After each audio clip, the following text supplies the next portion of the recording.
What you are about to watch are some highlights from a live stream I did a couple of days ago. I've been going live about once a week on both YouTube and or Twitch, and I've been going on each one of my channels. So if you want to participate, if this content interests you, go ahead and check out the description box and find links to all 3 channels. Subscribe, enable notifications, and let's have some fun. Now on to the show.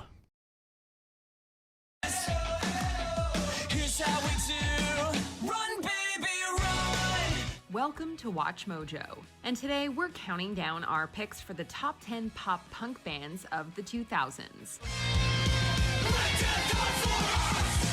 For this list, we'll be looking at the musical act. So far, and I know the beginnings can be a bit misleading, it's not quite what I've expected. I wonder what their criteria is going to look like. Acts that were formed, rose to fame, or helped define the genre between 2000 and 2009. See, I was wondering if the formation thing would kick out like the heavyweight bands, but we'll see. So bands that were well established in the 90s like Green Day and Weezer won't be included here.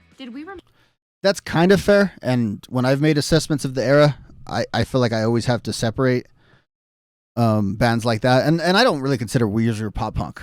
I said that's weird. I don't consider Weezer pop punk. Great band. I just don't really think of them as pop punk.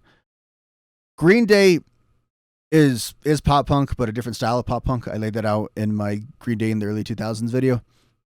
But I think with them, they kind of have to be considered slightly in the 2000s because their second biggest hit or their biggest hit, depending on what metric you're looking at, happens in 2004 in the environment of pop punk. It's really essential to the whole process. So I would... Every time I've ever tried to make a list with them, I always put them just slightly on the outside for that reason. All right, let's see what WatchMojo has. Remember your favorite pop punk band? Let us know in the comments. Number 10, Alkaline Trio. Hailing from Chicago, one of the underappreciated pop punk bands of the 2000s was Alkaline Trio. Combining a myriad of influences, the band's heavier riffs and darker lyrical content weren't as welcome in a pop-focused era. Alkaline Trio really got their first significant push from their 3rd album, From Here to Infirmary. Not a song from that album, by the way, if that's what they were going for. With that release receiving some Billboard chart attention, Alkaline Trio's next 3 releases gave them steady commercial and critical reception.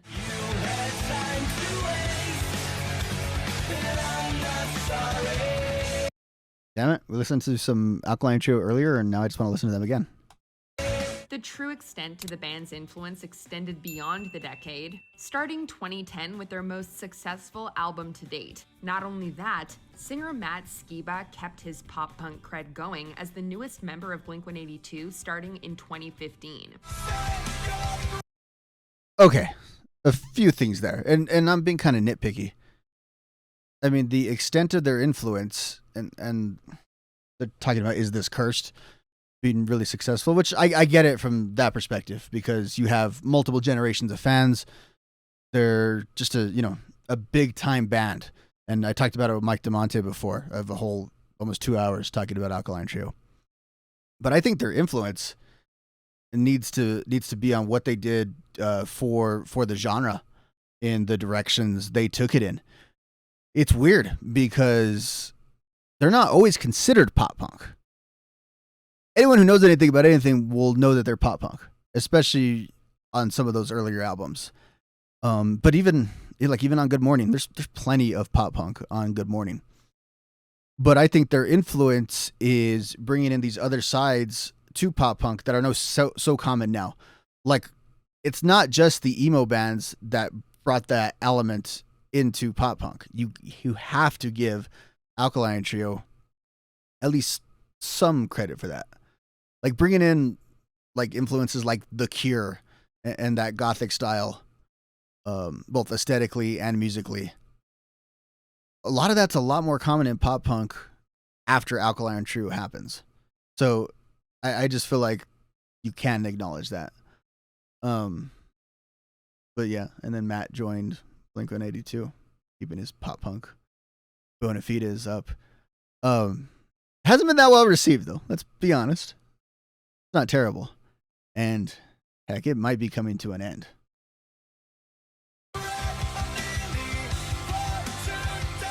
Number 9, All Time Low.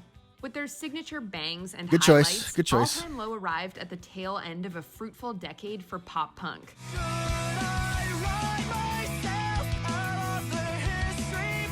Influenced by the likes of Blink-182 and New Found Glory, the band capitalized on the genre's well-laid foundation in the late 2000s. It's not my weekend, but it's gonna be my year. Their defining hit, Dear Maria, Count Me In, displayed their many punk and alternative influences and is still popular today. I got your picture, I'm coming with you, Dear Maria, count me in. For a brief moment at the end of the 2000s, the band captured fans at the Warped Tour and beyond.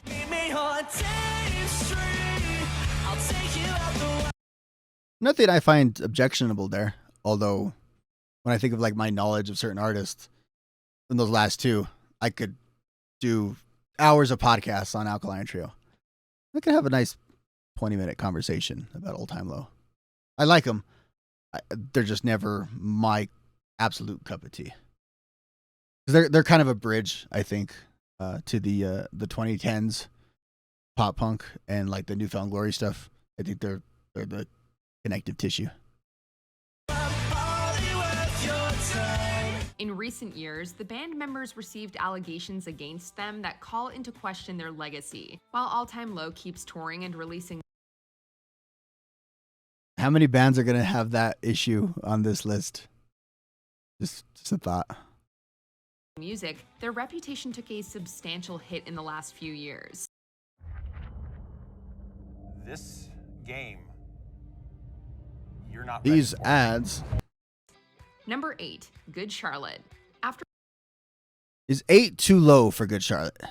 Do I overrate Good Charlotte? Yes and yes.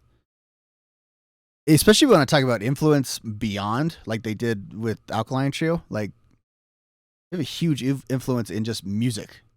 And just like they're much more active in that now than they are in Good Charlotte.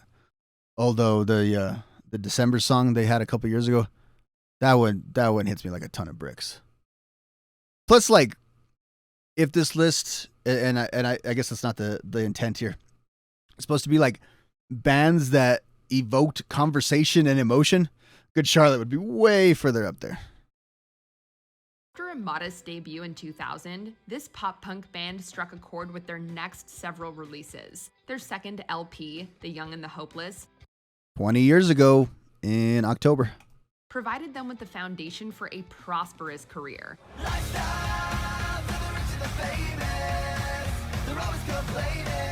Not only did they go triple platinum, but they also showcased their relatable messaging and upbeat punk flourishes. I don't ever wanna be you.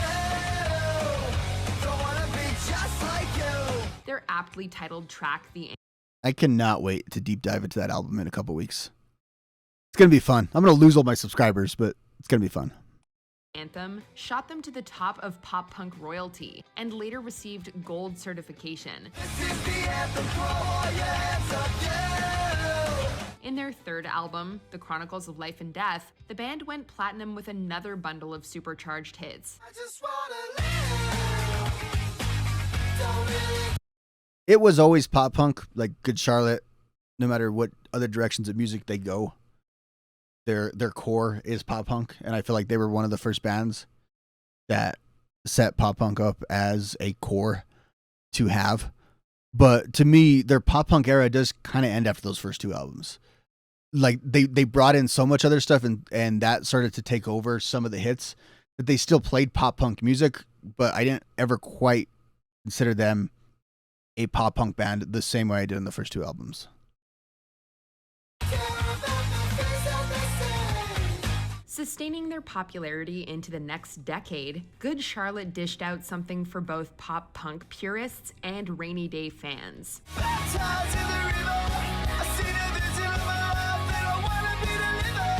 Number 7, Panic! You think about the influence they have too, because they are the template for modern pop punk. Even if they're not necessarily like the bands making that music, aren't huge fans of Good Charlotte, like what they did with the melding of influences, that's what all the bands do now. They're so far ahead of their time. Panic at the Disco. Probably the biggest band on this list that I know the least about. Just never been a fan. I think they have new music out like literally today, but they've never penetrated this right here. Panic at the Disco. Upon the release of their triple platinum debut, A Fever You Can't Sweat Out, Panic at the Disco rewrote the pop-punk handbook. Oh, well imagine as I'm pacing the pews in a church corridor. Singer Brendan Urie's impeccable range and versatility flies in the face of the stereotypical frontman. I chime in with a haven't you people ever heard of closing a damn door. Famous for their lengthy titles and Not a bad tune, just not something I ever could get into. I don't know why. Like, I don't have a specific criticism of them. I just never got into them. elaborate songs, the band's singles vary in tone from the appeal of pop to the edginess of emo. Among their greatest tracks, I Write Sins Not Tragedies stands as an iconic song and video for its decade.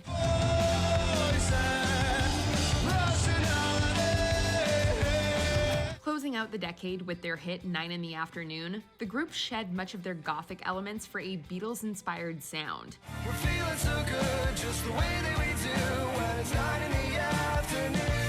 No matter the style, Panic at the Disco's theatrical flair set them apart from the pop-punk pack. If you love me, let me go. Number 6, Jimmy. Yeah, not much to say for Panic in the Disco. Jimmy Eat World, though. They're a hard one because they were huge. They were huge, though. I didn't receive them as a pop punk band necessarily. They definitely did pop punk, but I kind of always received them more as just like a big time alternative rock band. And I don't know that they necessarily own the decade versus having two pretty big records towards the beginning of the decade. And the one before the big record, the one with the trophies on it, I don't know if that actually came out in the 2000s. That might be in the 90s. But they're huge in that era, but they're more thought of, I think, as just a huge rock band that definitely had its influences from punk and pop punk. And I think they were very influential on a lot of the emo that came after them. So I don't have a problem with their placement. I just don't think I would do it if I made the list. Like, they wouldn't come top of mind. Eat World. Heavily influenced by emo, Jimmy Eat World's Bleed American album spoke to an entire generation of pop-punk listeners. Don't write yourself off yet. With their fourth record giving them mainstream That video was pretty cool. And she takes off her clothes, jumps in the swimming pool. But like, that's a line that I'm saying about this video. And if I apply it to a lot of other videos, it's a totally different vibe. success, the Arizona band stretched the limits of the previously narrow genre. Well, that wasn't a very nice thing to say. The ubiquitous and catchy hit The Middle became an anthem for fans that brought a hopeful message in a very divided time. It just takes some time, little girl, in the middle of the ride. After the success of their follow-up album Futures, the band released a Billboard 200 album that reached number 5 on the charts. Their 2007 Chase the Light record moved the group's sound into more of a power pop direction. Yeah, I think maybe power pop's a good way to describe them. And you know, power pop is just a more mainstreamed pop punk anyway. That's more of how I would categorize most of their career. Again, having their roots definitely in pop punk. Regardless of Jimmy Eat World's place in the genre, there's no denying the power and fury of the band's initial output. Number 5, Sum 41. Pop punk was Obviously just an American phenomenon. Crossing over from Canada, Sum 41 provided a jolt of refreshing music from Ajax, Ontario. Led The thing about Sum 41, and I've talked about this before in a couple of videos, they never repeat the same album. They always change it up. And it's funny because a lot of these other bands on this list, they go to more of American alternative as time goes on, as they kind of slip away from pop punk. Whereas Sum 41 goes like a metal direction. by singer Derek Whibley, their achievements helped form a new wave of Canadian pop punk, along with bands like Simple Plan. Their debut, All Killer No Filler, would see them achieve platinum success in the US and Canada. But then they got like 2 more albums out in the next 3 years, and they were all massive. But this was the funnest time. The songwriting maybe is a little cooler on those next 2 albums. Chuck and all that. Making fun of the bands, which I absolutely love.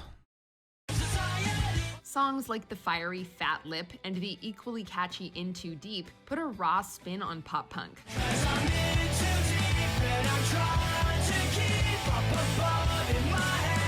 Following that, their second and third albums continued their commercial streak and made the group one of Canada's most successful bands. With the Goodwill. But they're the least successful Canadian act in the Nickelback, Avril, Sum 41 universe, right? Like they're number 3 as far as fame and infamy goes. Of their first decade, Sum 41 prospered with award nominations and an array of new stylistic choices. Number 4, Paramore. Gotta be on the list. Gotta be.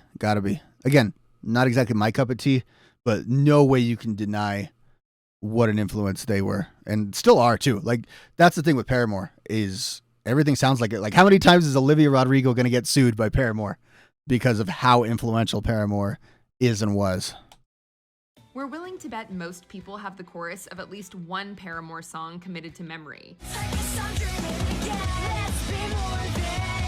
Songs like Misery Business proved they had all the talent and energy to compete with any of their contemporaries. I'm in the business of misery, let's take it from the top. She's got a body like an hourglass, ticking like a clock. Off their second album, Riot, this iconic song was one of several impressive tunes that pushed the album into platinum status.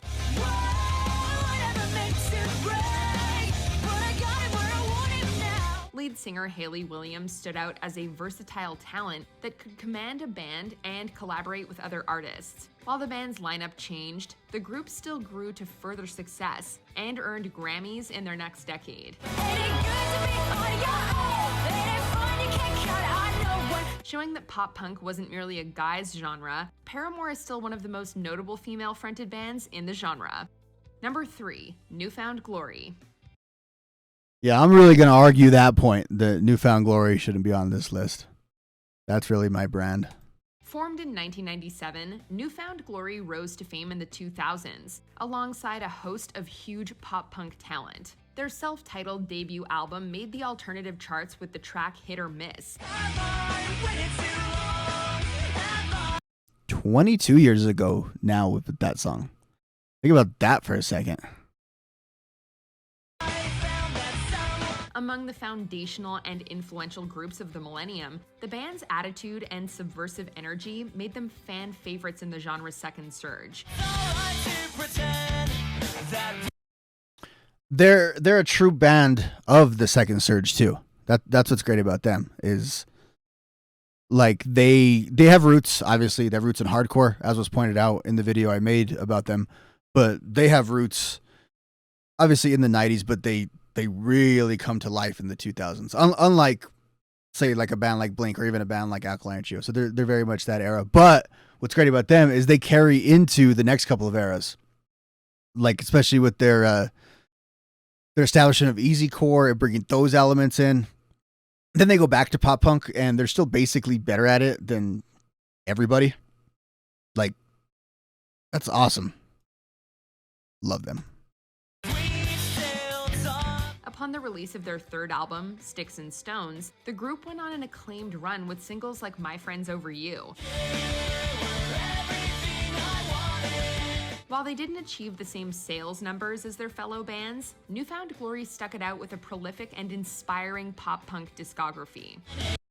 Yeah, they're also strangely, and this sounds weird, they're strangely more enduring than a lot of their contemporaries. I think just because sort of what was said there, kept making music, like just kept it going, and all of that output was pretty high quality, even if it went in a couple of different directions. I don't feel like, even though you might have an era that you like better than the others, like obviously I'm partial. Yeah, really all the way through Catalyst. Like everything before Catalyst, I think is the really good stuff. After that, it's still pretty good, but to me, the Sirius album kind of didn't do it for me. I hate to say it, but it just didn't do it for me.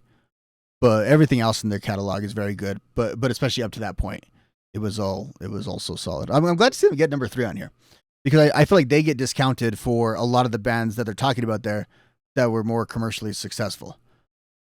I think you can't underestimate their influence and their longevity.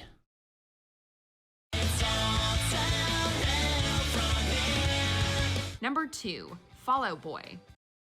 See, that's why I'm surprised but happy where New Found Glory made it, because I think there'd be a tendency to just go with a band like Fall Out Boy, which I don't have a problem being right here. Again, not my favorite, not necessarily my cup of tea. They have some good songs for sure, but not something I got into. In fact, when Fall Out Boy really took over, that's when I kind of thought maybe I'm too old for this whole pop punk thing, because they just did not resonate with me.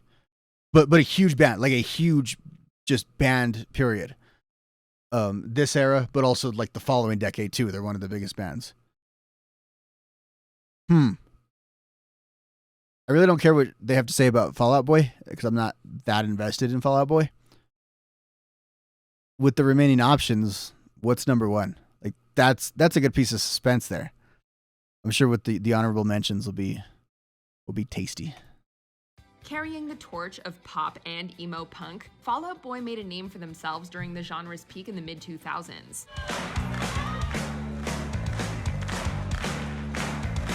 With music from singer Patrick Stump and lyrics from bassist Pete Wentz. See, they weren't, but I think of them more as like power pop. The group garnered adoring fans for their clever and entertaining take on the genre. Their second album, From Under the Cork Tree, achieved double platinum status. Not to be outdone, their third album, Infinity on High, hit the top of the Billboard 200 charts.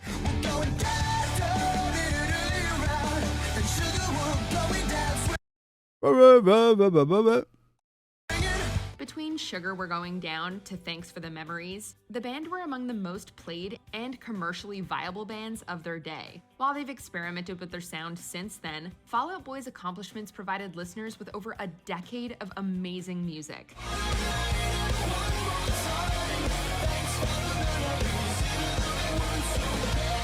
Before we unveil our number 1 pick, here are Yeah. Like, how is Simple Plan not on the list? some honorable mentions. Simple Plan. These Canadians rode the wave of 2000s pop punk with songs like I'm Just a Kid. I think you really should have them included on a list like this, because they are so quintessential of the sound of the era, of the stereotype of the sound in the era. Like, that gets put on them like more than almost anyone.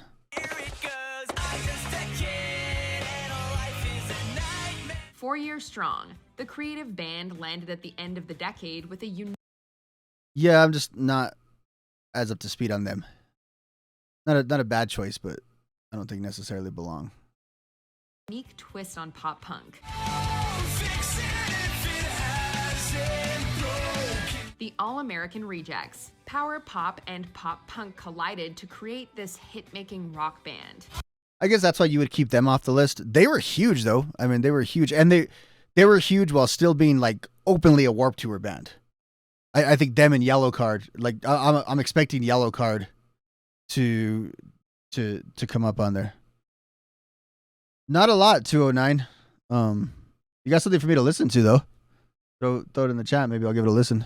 Yeah. See, there was the Yellow Card spot. Ocean Avenue made Yellow Card a formidable force of pop punk in the 2000s. I think their music too is just a little more endearing than we realized at the time.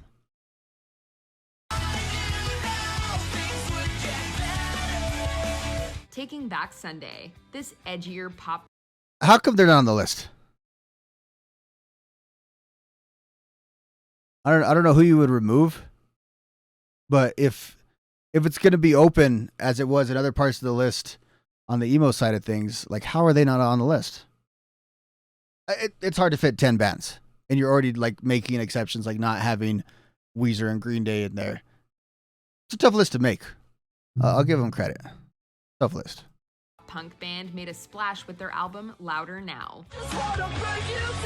They made a couple splashes before that. Yeah, I know that was a bigger hit. Whatever.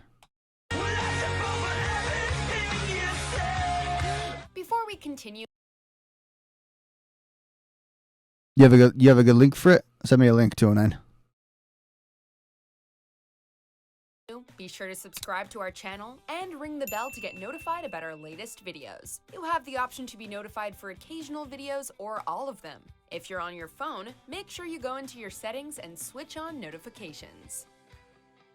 Number 1, Blink-182. Yeah, makes sense. Makes sense. They're so prolific, though. What's amazing about them is there could be on this list in a few different decades. Certainly the 90s and the 2000s. Probably not the 2010s, although I think even still commercially successful in that era. But they've been on a bit of a hiatus throughout. They could very well, if they really want to, they could own this upcoming decade that we're only 2 years into. But you got to think of their 2000s output. Enema's in 99, though. That's why I'm like, if you're strictly basing this off of stuff they put out, you've got Enema, Dude Ranch, and Buddha and Cheshire in the 90s. I mean, that alone makes this list or a theoretical list like this. But then you take the 2000s, Mark Tom and Travis Show, Take Off Your Pants, self-titled. That's it, right? But I think you have so much of the Enema glow still on you. And they're talk about influence. Like how influential is just Mark alone. Few bands had a better Millennium celebration than Blink-182. All the small things, true care, truth brings. Singles off their hit 1999 album Enema of the State had charted into the 2000s. At the same time, considerable MTV airplay positioned them as the premier pop-punk act for the new decade. Say it ain't so, I will not go. Turn the lights off, carry me home. Their next album, Take Off Your Pants and Jacket, furthered their rise with tracks like First Date and The Rock Show. Let's go, don't wait, this night's almost over. Always I'll react to it in 1 second as soon as this video ends, 209. ones to push the envelope, the trio's 2003 untitled fifth album received positive reviews for its darker and mature tone. Very unlistenable, though. I'll still maintain that. The hits are good. It's not fun to sit through. Where are you? And I'm so sorry. Even after Tom DeLonge's departure, members Travis Barker and Mark Hoppus carry on the group's name through a dedicated fan base. After all these years, the legacy of Blink-182 remains the most storied pop-punk tale of the 2000s. Do you agree with our picks? Check out this other recent clip from WatchMojo. Tough list. They didn't do a bad job on that list.